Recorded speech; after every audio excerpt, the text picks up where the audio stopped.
આ દાખલામાં આપણાને મધ્યસ્થ શોધવાનું કહ્યું છે. માહિતી શું આપી છે? તો તમને એક વિતરણ આપ્યું છે. ધોરણના કોઈ એક ધોરણના 30 વિદ્યાર્થીઓના વજન આપેલા છે, બરાબર? એટલે ટોટલ વિદ્યાર્થીઓની સંખ્યા 30 છે.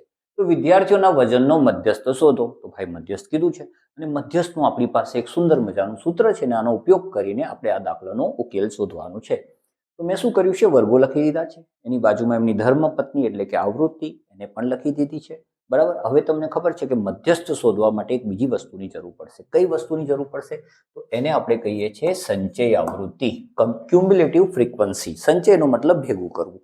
તો આપણે આવૃત્તિને ભેગી કરતા જઈશું, બરાબર. કેવી રીતે કરીએ છીએ? તો પહેલી આવૃત્તિ 2 ની 2.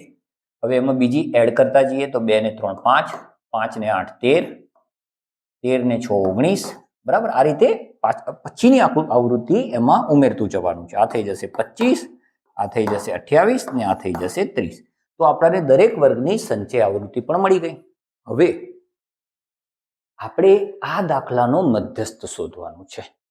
તો આપણો મધ્યસ્થ આ 40 થી લઈને 75 ની વચ્ચે ક્યાંય પણ હોઈ શકે, કેમ કે આપણા વર્ગોની રેન્જ જે છે એ 40 થી 75 ની વચ્ચે છે. પણ હજુ આપણે આપણા જવાબને બહુ સરસ રીતે સેટ કરવો હોય તો એના માટે એવો વર્ગ શોધી નાખીએ કે જ્યાં આપણો જવાબ સંતાયેલો છે. હવે એ વર્ગ શોધવા માટે જેને આપણે મધ્યસ્થ વર્ગ કહીએ છીએ, બરાબર, જેને તમે m વર્ગ પણ કહી શકો, તો એનું સૂત્ર છે n/2 મો અવલોકન, બરાબર. આ સૂત્ર છે. હવે n એટલે શું? તો કુલ આવૃત્તિ કહો કે સિગ્મા fi કહો કે n કહો, બધું n જ કહેવાય, બરાબર. તો અહીંયા આપણે n ની જગ્યાએ મૂકી દઈએ 30/2 અને 30 ને 2 વડે ભાગીએ તો 15 મો અવલોકન. હવે આ 15 મો અવલોકન ક્યાં સંતાયેલો છે? તો એના માટે તમારે CFI ને પૂછવું પડશે. તો અહીંયા લખીએ CFI માં જોતા, બરાબર. તો CFI માં આપણા 15 ક્યાં સમાયેલા છે? તો સર 19 માં સમાયેલા છે. તો મારી પદ્ધતિ પ્રમાણે અહીંયા તમારે 12.5 વગાડવાના. મધ્યસ્થ શોધવો હોય તો 12.5 અને બહુલક શોધવું હોય તો 12.5. આ 12.5 વગાડવાથી આપણું કામ થઈ જશે. કેવી રીતે થઈ ગયું? તો જો આપણાને મધ્યસ્થ વર્ગ મળી ગયો, બરાબર. કયો વર્ગ મળ્યો? તો આ 12.5 માં જે આ એરો બતાવે છે આ આપણો મધ્યસ્થ વર્ગ છે. 55 થી 60, બરાબર. 55 થી 60. હવે આપણાને અહીંયાની બધી કિંમતો મળી ગઈ. શું વાત કરો છો સર? હા, 12.5 વગાડવાથી બધું મળી ગયું આપણને. જોઈએ કેવી રીતે. સૌથી પહેલા L એટલે લોઅર લિમિટ, બરાબર છે. કોની? મધ્યસ્થ વર્ગની.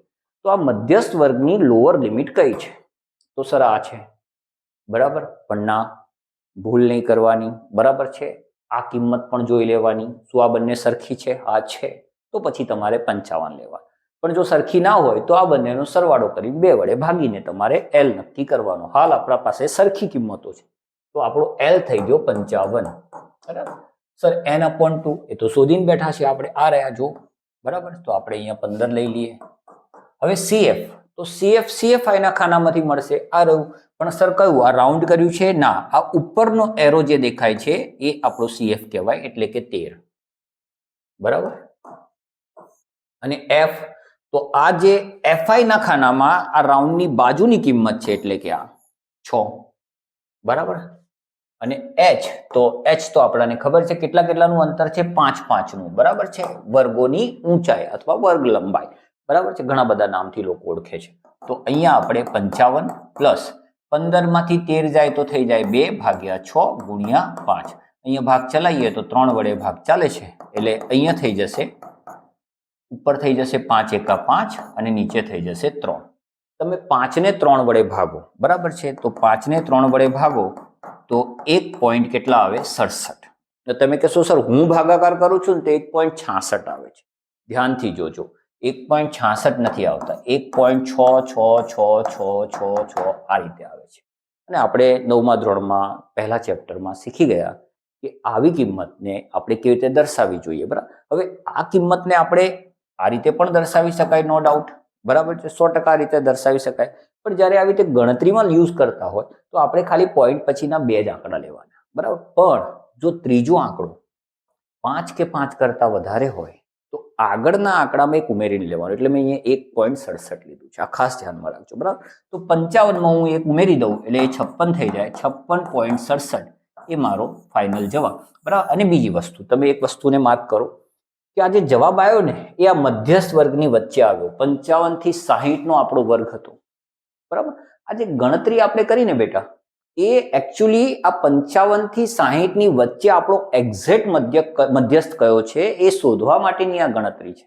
આ ગણતરી આ દાખલા માટેની નથી, ખાલી આ વર્ગ માટેની હતી. અને એ વર્ગમાંથી આપણને જવાબ મળ્યો 56.67. તો આ દાખલાનો સાચો જવાબ છે 56.67.